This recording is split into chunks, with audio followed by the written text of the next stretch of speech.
ಯಾರಿಗೆಲ್ಲ ಇಷ್ಟ ಇಲ್ಲ ಹೇಳಿ? ಯಾರಿಗೆಲ್ಲ ಆಸೆ ಇಲ್ಲ? ಈ ಹೂವು, ಹಣ್ಣಿನ ರೀತಿ ನಮ್ಮ ಬಾಳು, ಬದುಕು, ನಮ್ಮ ಜೀವನ ಹೀಗೆ ನಗುನಗುತ್ತಾ ಇರಬೇಕೆಂದು ಪ್ರತಿಯೊಬ್ಬರು ಮನಸ್ಸಲ್ಲಿ ಕೂಡ ಇದು ಇದ್ದೇ ಇರುತ್ತೆ. ಈ ಹೂಗಳನ್ನ, ಹಣ್ಣುಗಳನ್ನ ನೋಡ್ತಾ ಇದ್ರೆ ಮನಸ್ಸಲ್ಲಿ ಎಷ್ಟು ಖುಷಿ ಆಗುತ್ತಲ್ಲ. ನಮ್ಮ ಜೀವನನೇ ಹೀಗಿದ್ರೆ ಎಷ್ಟು ಚೆನ್ನಾಗಿರುತ್ತೆ ಅನ್ಸುತ್ತಲ್ವಾ? ಖಂಡಿತ ಕೆಲವೊಂದೊಂದು ನಾವು ಪದ್ಧತಿಗಳನ್ನ ಮಾಡ್ಕೊಂಡು ಹೋದ್ರೆ ಭಗವಂತ ಕೆಲವೊಂದೊಂದರಲ್ಲೂ ನಮಗೆ ಒಳ್ಳೇದು ಮಾಡ್ತಾ ಬರ್ತಾನೆ ಅಂತ ಹೇಳ್ತಾ ಇವತ್ತು ವಿಡಿಯೋನ ಶುರು ಮಾಡೋಣ. ನಮಸ್ಕಾರ ಎಲ್ಲರಿಗೂ, ವೆಲ್ಕಮ್ ಟು ತುಜ ಬ್ಲಾಗ್ ಚಾನಲ್. ಎಲ್ಲರೂ ಹೆಂಗಿದ್ದೀರಾ? ಚೆನ್ನಾಗಿದ್ದೀರಾ ಅನ್ಕೊಂಡು ನಾನು ಕೂಡ ಸೂಪರ್ ಆಗಿದ್ದೀನಿ. ಹಾಗೆ ಮತ್ತೆ ಇವತ್ತು ದೀಪದ ಬಗ್ಗೆ ಸ್ವಲ್ಪ ಮಾತಾಡೋಣ, ಮತ್ತೆ ಕಮೆಂಟ್ಗಳ ಬಗ್ಗೆ ಸ್ವಲ್ಪ 2 ಕಮೆಂಟ್ ಬಗ್ಗೆ ಮಾತಾಡೋದಿದೆ, ಲಾಸ್ಟಲ್ಲಿ ಮಾತಾಡೋಣ. ಫಸ್ಟು ದೀಪದ ಬಗ್ಗೆ ಮಾತಾಡ್ಬಿಡ್ತೀನಿ. ದೀಪ ಯಾವ ಟೈಮಲ್ಲಿ ಹಚ್ಚಬೇಕು ಮತ್ತು ಯಾವ ದಿನಗಳಲ್ಲಿ ಹಚ್ಚಬೇಕು, ಅದರಿಂದ ಏನು ಲಾಭ ಅಂತ ತಿಳ್ಕೊಳ್ಳೋಣ. ಇಲ್ಲಿ ದೀಪ ನೋಡಿ, ನನಗೆ ಗೊತ್ತಿರೋ ಪ್ರಕಾರ, ನಾನು ಮಾಡ್ತಾ ಇರೋ ಪದ್ಧತಿ ಪ್ರಕಾರ ನಿಮಗೆ ತಿಳಿಸ್ಕೊಡ್ತೀನಿ. ನಾನಿಲ್ಲಿ ಶುಕ್ರವಾರ, ಮಂಗಳವಾರ ಮತ್ತು ಅಮಾವಾಸ್ಯೆ, ಹುಣ್ಣಿಮೆ ದಿನ, ವಿಶೇಷ ದಿನಗಳಲ್ಲಿ, ಹಬ್ಬಗಳಲ್ಲಿ ನಾನು ಹೊಸ್ತಲಿಗೆ ದೀಪನ ಹಚ್ತೀನಿ. ನನಗೆ ಗೊತ್ತಿರೋ ಪದ್ಧತಿಗಳನ್ನ ನಾನು ಮಾಡ್ತಾ ಬರ್ತಾ ಇದ್ದೀನಿ. ಕೆಲವೊಂದು ಟೈಮಲ್ಲಿ ಏನೇ ಪದ್ಧತಿ ಮಾಡಿದ್ರು ಉಲ್ಟಾ ಆಗುತ್ತೆ, ಹೇಳೋಕ್ಕಾಗಲ್ಲ. ಯಾಕಂದರೆ ಬೆಳಿಗ್ಗೆ ಒಂದು ವಿಡಿಯೋ ಹಾಕಿದ್ದೆ, ಕರ್ಮ ಅದು ಹಾಗೆ. ನಮ್ಮ ಕರ್ತವ್ಯ ನಾವು ಯಾವತ್ತೂ ಬಿಡಬಾರ್ದು. ಈ ಕರ್ತವ್ಯದ ಒಂದು ಕಮೆಂಟ್ ಬಂದಿತ್ತು, ಅದ್ರ ಬಗ್ಗೆನೂ ಮಾತಾಡ್ತೀನಿ ಮುಂದೆ. ಶುಕ್ರವಾರ ಮತ್ತು ಮಂಗಳವಾರ ಅಮಾವಾಸ್ಯೆ, ಹುಣ್ಣಿಮೆ ದೀಪ ಹಚ್ಚೋದ್ರಿಂದ ಮನೆಗೆ ತುಂಬಾ ಒಳ್ಳೆಯದಾಗಿರುತ್ತೆ. ಯಾಕಂದರೆ ಲಕ್ಷ್ಮಿ ಇರೋದೇ ಹೊಸ್ತಲಲ್ಲಿ ಇರೋದ್ರಿಂದ, ಲಕ್ಷ್ಮಿಗೆ ಅಲ್ಲಿ ಬೆಳಕಿಲ್ಲದೇನೆ ಒಳಗೆ ಏನೇ ಮಾಡಿದ್ರು ಅದು ವ್ಯರ್ಥ ಅನಿಸುತ್ತೆ. ಹಾಗೆ ಮತ್ತು ಅಮಾವಾಸ್ಯೆ ದಿವಸ ನಕಾರಾತ್ಮಕ ಶಕ್ತಿಗಳಂತೂ ತುಂಬಾ ಹೆಚ್ಚಿಗಿರುತ್ತೆ. ಹಾಗಾಗಿ ಈ ದೀಪವನ್ನು ಅದನ್ನು ತಡೆ ಹಿಡಿಯಲು ಈ ಹೊಸ್ತಲ ಮುಂದೆ ಈ ಥರ ದೀಪವನ್ನು ಹಚ್ಚಿಟ್ಟಾಗ ಅದು ಮನೆ ಒಳಗಡೆ ಬರುವ ಸಾಧ್ಯತೆ ಇರುವುದಿಲ್ಲ. ಹಾಗಾಗಿ ನಾವು ಈ ರೀತಿ ದೀಪಗಳನ್ನು ಮನೆ ಮುಂದೆ ಹಚ್ಚಿ ಇಡಬೇಕೆಂದು ನಾನು ಹೇಳ್ತೀನಿ.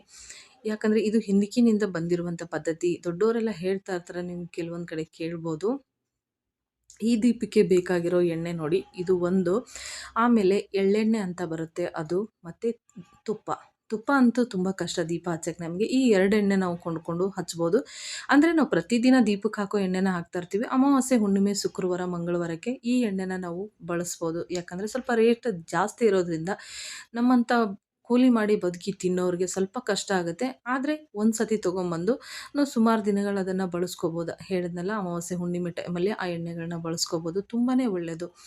ಅಮಾವಾಸ್ಯೆ, ಹುಣ್ಣಿಮೆ ಟೈಮು, ಶುಕ್ರವಾರ, ಮಂಗಳವಾರ ಈ ದೀಪನ ಹಚ್ತಾ ಬನ್ನಿ. ಖಂಡಿತ ನಿಮ್ಮ ಮನೆಯಲ್ಲಿ ಏನೇ ಕೆಟ್ಟ ಶಕ್ತಿ ಇದ್ದರೂ ಕೂಡ ಅದು ಹೋಗುತ್ತೆ. ಅದು ಹೊಸ್ತಲು ಲಕ್ಷ್ಮೀ ಸ್ವರೂಪ ಆಗಿರೋದ್ರಿಂದ, ಆ ಹೊಸ್ತಲಿಗೆ ನಾವು ದೀಪ ಹಚ್ಚೋದ್ರಿಂದ ಲಕ್ಷ್ಮಿಗೆ ಖುಷಿ ಕೂಡ ಆಗುತ್ತೆ. ಹಾಗೆ ಲಕ್ಷ್ಮಿ ಕೂಡ ನಮಗೆ ಒಲಿತಾಳೆ. ಹಾಗೆ ದುಡ್ಡಿನ, ಹಣಕಾಸಿನ ಸಮಸ್ಯೆ ಇದ್ದರೂ ಕೂಡ ಅದು ಬಗೆಹರಿಯುತ್ತೆ. ಮನೆಯಲ್ಲಿ ಕೆಟ್ಟ ದೃಷ್ಟಿಗಳು ಬಿದ್ದರೂ ಕೂಡ ಅದರಿಂದ ಬಗೆಹರಿಯುತ್ತೆ. ಈ ದೀಪ ಅಂತ ಬೆಳಕು ಮಾತ್ರ ಅಲ್ಲ, ನಿಜವಾಗ್ಲೂ ಬರೀ ಬೆಳಕಿಗೋಸ್ಕರ, ಚಂದಕ್ಕೋಸ್ಕರ ಹಚ್ಚೋ ದೀಪ ಆಗಿರಬಾರ್ದು. ಭಕ್ತಿಯಿಂದ, ಮನಸ್ಸಿಂದ, ನಂಬಿಕೆಯಿಂದ ಆ ದೀಪನ ನಾವು ಬೆಳಗಬೇಕು. ಮನೆ ಮುಂದೆ ನೀವು ಒಂದು ಸತಿ ಮಾಡಿ ನೋಡಿ. ನಿಮಗೆ ನಂಬಿಕೆ ಇದ್ದರೆ ಮಾಡಿ. ಹುಣ್ಣಿಮೆ ಮತ್ತು ಮಂಗಳವಾರ, ಶುಕ್ರವಾರ ಟೈಮಲ್ಲಿ, ಅಮಾವಾಸ್ಯೆ ಟೈಮಲ್ಲಿ ಈ ಎಳ್ಳೆಣ್ಣೆ ದೀಪನ ಹಚ್ಚಿ, ಅಥವಾ ನಿಮಗೆ ಸಾಧ್ಯವಾದರೆ ತುಪ್ಪದ ದೀಪ ಹಚ್ತೀವಿ ಅಂತ ಅನ್ನೋರಾದರೆ ಖಂಡಿತ ತುಪ್ಪದ ದೀಪ ಕೂಡ ಹಚ್ಚಿ ಬಾಗಿಲು ಮುಂದೆ. ಸಾಯಂಕಾಲ ಕಸ ಗುಡಿಸಿ ನೀವು ಥರ ರಂಗೋಲಿ ಹಾಕಿ ಮನೆ ಮುಂದೆ ಆ ಒಂದು ದೀಪನ ಹಚ್ಚೋದ್ರಿಂದ ನಿಮ್ಮ ಮನೆಗೆ ಎಷ್ಟು ಖುಷಿ ಬರುತ್ತೆ. ಆಮೇಲೆ ನೀವು ಓಡಾಡ್ತಾ ಇರಬೇಕಾದ್ರೆ ಆ ಮನೆಗೊಂದು ಕಳೆ ಹೇಗಿರುತ್ತೆ ಅಂತ ಅವಾಗ ನಿಮಗೇ ಗೊತ್ತಾಗುತ್ತೆ. ನೋಡ್ತಾ ಇದ್ದರೆ ತುಂಬಾ ಉತ್ತಮವಾಗಿರುವಂಥದ್ದು ಇದು ಒಂದು ದೀಪ ಹಚ್ಚೋದ್ರಿಂದ. ಪ್ರತಿದಿನ ಹಚ್ಚಕ್ಕಾಗುತ್ತೆ ಅಂದರೆ ಅದು ಇನ್ನೂ ಉತ್ತಮ. ಪ್ರತಿದಿನ ಕೂಡ ಹಚ್ಚಿ, ಅಥವಾ ನಮಗೆ ಪ್ರತಿದಿನ ಆಗಲ್ಲ ಅನ್ನೋರಿಗೆ ಹೇಳ್ತಾ ಇದ್ದೀನಿ, ಶುಕ್ರವಾರ, ಮಂಗಳವಾರ ಮತ್ತು ಅಮಾವಾಸ್ಯೆ, ಹುಣ್ಣಿಮೆ ಕೂಡ ನೀವು ಹಚ್ಬೋದು.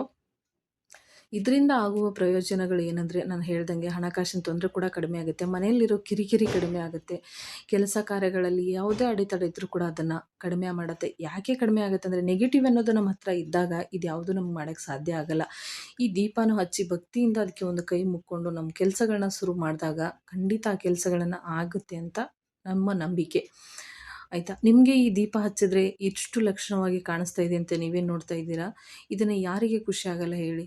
ತುಂಬಾ ಖುಷಿ ಪಡ್ತಾರೆ. ಹಾಗೆ ಮತ್ತು ಲಕ್ಷ್ಮೀ ದೇವಿಗೆ ತುಂಬಾ ಇಷ್ಟವಾಗಿರುವಂಥದ್ದು. ಇಷ್ಟು ಚೆನ್ನಾಗಿ ಅಲಂಕಾರ ಮಾಡಿ ನಾವು ದೀಪ ಹಚ್ಚೋದ್ರಿಂದ ಲಕ್ಷ್ಮಿಗೆ ಖಂಡಿತ ಇಷ್ಟ ಆಗುತ್ತೆ. ಹಾಗೆ ಮತ್ತು ಸದಾಕಾಲ ಲಕ್ಷ್ಮಿ ನಮ್ಮ ಮನೆಯಲ್ಲಿ ನೆಲೆಸ್ತಾಳೆ ಅಂತಲೇ ಹೇಳ್ಬೋದು. ಅಲ್ಪ ಸ್ವಲ್ಪ ಕಷ್ಟ ಇದ್ದರೂ ಕೂಡ ಪರಿಹಾರ ಆಗುತ್ತೆ. ಮುಂದೆ ಬರೋ ಕಷ್ಟ ಕೂಡ ಇದನ್ನು ತಡೆಯುತ್ತೆ. ಯಾವುದೇ ಕೆಟ್ಟ ದೃಷ್ಟಿ ನಮ್ಮ ಮನೆ ಮೇಲೆ ಬೀಳದೇ ಇರೋಂಗೆ ಈ ದೀಪನ ಕಾಪಾಡುತ್ತೆ. ಅಮಾವಾಸ್ಯೆ, ಹುಣ್ಣಿಮೆ ದಿನ ಅಂತೂ ಕೆಟ್ಟ ದೃಷ್ಟಿ ತುಂಬಾ ಇರುತ್ತೆ. ಹಾಗೆ ನಕಾರಾತ್ಮಕ ಅನ್ನೋದು ತುಂಬಾ ಇರುತ್ತೆ. ಅದನ್ನು ತಡೆ ಹಿಡಿಯಲು ಈ ದೀಪದಿಂದ ಸಾಧ್ಯ. ಹಾಗಾಗಿ ಈ ದೀಪನ ಹಚ್ಚಿ ನಿಮ್ಮ ಮನೆಯ ಬೆಳಕು ನೀವೇ ಬೆಳಗಬೇಕು ಅಲ್ವಾ? ಹಾಗಾಗಿ ಯಾರಿಗೆಲ್ಲ ನಿಮಗೆ ನಂಬಿಕೆ ಇದೆ, ಇದ್ರ ಮೇಲೆ ಭಕ್ತಿ ಇದೆ, ನೋಡಿ ನಿಮಗೆ ಅನುಕೂಲ ಆದರೆ ಸಾಧ್ಯವಾದರೆ ತುಪ್ಪದ ದೀಪನ ಹಚ್ಚಿ ಅಥವಾ ಎಳ್ಳೆಣ್ಣೆ ದೀಪ ಹಚ್ಚಿ. ಆವಾಗಲೇ ತೋರಿಸಿದ್ನಲ್ಲ, ಅದ್ರ ನನ್ನ ಹೆಸರು ಹೇಳಕ್ಕೆ ಬಂದಿಲ್ಲ, ಅದಕ್ಕೆ ಫೋಟೋ ಹಾಕಿದೆ. ಅರ್ಧದ್ರ ದೀಪ ಬೇಕಾದರೂ ನೀವು ಹಚ್ಬೋದು. ಇಲ್ಲ ಡೈಲಿ ಹಚ್ತೀವಿ ಅಂದರೆ ನಾವು ಡೈಲಿ ಏನು ದೀಪಕ್ಕೆ ಹಾಕ್ತೀವೋ ಎಣ್ಣೆ ಅದರಿಂದ ಕೂಡ ಹಚ್ಬೋದು. ನಾನು ಹಾಗೆ ಮಾಡೋದು. ಅಮಾವಾಸ್ಯೆ ಹುಣ್ಣಿಮೆ ಅಂತ ಏನಿಲ್ಲ, ನಾನು ಮನೆಯಲ್ಲಿ ಏನು ದೀಪ ಹಚ್ತೀನೋ, ದೀಪಕ್ಕೆ ಎಣ್ಣೆ ತೊಗೊಂಬರ್ತೀವೋ ಅದರಲ್ಲೇ ಹಚ್ಚೋದು. ತುಪ್ಪ ಆಗಲಿ ಎಳ್ಳೆಣ್ಣೆ ಆಗಲಿ ನಾನು ತೊಗೊಂಬರೋದು ಇಲ್ಲ, ಅದರಿಂದ ಹಚ್ಚಲ್ಲ. ಯಾಕಂದರೆ ಅಷ್ಟು ಶಕ್ತಿ ನನ್ನ ಹತ್ರ ಇವಾಗಿನ್ನೂ ಭಗವಂತ ಕೊಟ್ಟಿಲ್ಲ. ಕೊಟ್ಟ ಮೇಲೆ ನೋಡೋಣ, ಖಂಡಿತ ಹಚ್ಚೋಣ ಅಂತ ಹೇಳ್ತೀನಿ. ಯಾಕಂದರೆ ಇಲ್ಲಿ ಮೇಯ್ನು ಯಾವ ಎಣ್ಣೆಯಿಂದ ದೀಪ ಹಚ್ತೀವಿ ಅನ್ನೋದಕ್ಕಿಂತ ನಮ್ಮ ಭಕ್ತಿ, ಎಷ್ಟು ಭಕ್ತಿಯಿಂದ ಹಚ್ತೀವಿ, ಎಷ್ಟು ನಂಬಿಕೆಯಿಂದ ಹಚ್ತೀವಿ ಅನ್ನೋದು ಮುಖ್ಯ ಆಗಿರುತ್ತೆ. ಏನಂದರೆ ಕೆಲವೊಂದು ಪದ್ಧತಿ ಸಂಪ್ರದಾಯ ಅಂತ ಇರುತ್ತಲ್ವ, ಇದರಿಂದ ದೀಪ ಹಚ್ಚಿದ್ರೆ ಇಷ್ಟು ಒಳ್ಳೆಯದಾಗುತ್ತೆ ಅಂತ, ಅದನ್ನು ನಾನು ನಿಮ್ಗೆ ತಿಳಿಸ್ಕೊಟ್ಟೆ. ಇನ್ನೂ ಜಾಸ್ತಿ ಒಳ್ಳೆಯದಾಗಲಿ, ಇನ್ನೂ ಜಾಸ್ತಿ ನಮ್ಮ ಕಷ್ಟಗಳನ್ನ ಬೇಗ ಬಗೆಹರಿಲಿ, ಇನ್ನೂ ನಮಗೆ ಒಳ್ಳೆಯದು ಬೇಗ ಸಿಗಲಿ, ನಮ್ಮ ಮನೇಲಿ ಖುಷಿ, ಶಾಂತಿ, ನೆಮ್ಮದಿ, ಆಯುಷ್ಯ, ಆರೋಗ್ಯ ಸದಾಕಾಲ ಇರಲಿ ಅನ್ನೋರು, ನಮಗೆ ಅಷ್ಟು ತೂಕ ಇದೆ ನಾವು ತುಪ್ಪ ದೀಪ ಹಚ್ಚಷ್ಟು ಅನ್ನೋರು, ಖಂಡಿತ ತುಪ್ಪ ದೀಪನ ಒಂದಿನ ಉರಿಯೋದ್ರಿಂದ ಏನೂ ತೊಂದರೆ ಇಲ್ಲ. ಆದರೆ ಅದೇ ಹೇಳ್ತೀನಲ್ಲ, ನಮ್ಮಂಥ ಪರಿಸ್ಥಿತಿ ಅವ್ರಿಗೆ ಏನಾಗುತ್ತೆ, ತುಪ್ಪ ದೀಪ ಅಂದರೆ ತುಂಬಾ ಕಷ್ಟ. ಯಾಕಂದರೆ ನಮ್ಗೆ ಊಟ ಮಾಡೋಕ್ಕೆ ಕೆಲವೊಂದು ಟೈಮಲ್ಲಿ ಸಿಗಲ್ಲ. ಹಾಗಾಗಿ ತುಪ್ಪ ದೀಪ ಉರಿಸೋದು ನಮಗೂ ಸ್ವಲ್ಪ ಕಷ್ಟ ಅನಿಸುತ್ತೆ. ಹಾಗಾಗಿ ನಾನು ಏನು ದೀಪ ಹಚ್ತೀನೋ ಹೊಸ್ತಲ ಮುಂದೆ ಅದೇ ಎಣ್ಣೆ ದೀಪನೇ, ಮನೇಲಿ ದೀಪ ಹಚ್ತೀವಲ್ಲ ಅದೇ ಎಣ್ಣೆ ದೀಪನೇ ನಾನು ಉರಿಸೋದು, ಬಾಗಿಲು ಮುಂದೆ ಕೂಡ ಹೊಸ್ತಲ ಮುಂದೆ. ನೀವು ಕೂಡ ಅಷ್ಟೇ, ಸಾಧ್ಯವಾದರೆ ಎಳ್ಳೆಣ್ಣೆ ದೀಪ ಅಥವಾ ನಾನು ತೋರಿಸಿದ್ನಲ್ಲ ಆ ಎಣ್ಣೆ ಮತ್ತು ತುಪ್ಪದ ಹಚ್ಚಿರಿ. ಇಲ್ಲ ಅಂದರೆ ನಂತರ ನೀವು ಕೂಡ ಇದೇ ಎಣ್ಣೆ ದೀಪನ ಹಚ್ಚಿರಿ, ಪರವಾಗಿಲ್ಲ, ಏನಾಗಲ್ಲ. ಈ ಎಣ್ಣೆ ದೀಪ ಹಚ್ಚಬಾರ್ದಂತ ಏನಿಲ್ಲ. ಮತ್ತು ಕೊಬ್ಬರಿ ಎಣ್ಣೆ ಕೂಡ ಈ ದೀಪನ ಹಚ್ತಾರೆ. ದಕ್ಷಿಣ ಕನ್ನಡದಲ್ಲಿ ಜಾಸ್ತಿ ಕೊಬ್ಬರಿ ಎಣ್ಣೆ ದೀಪನೇ ಉರಿಸೋದು ಅವರು.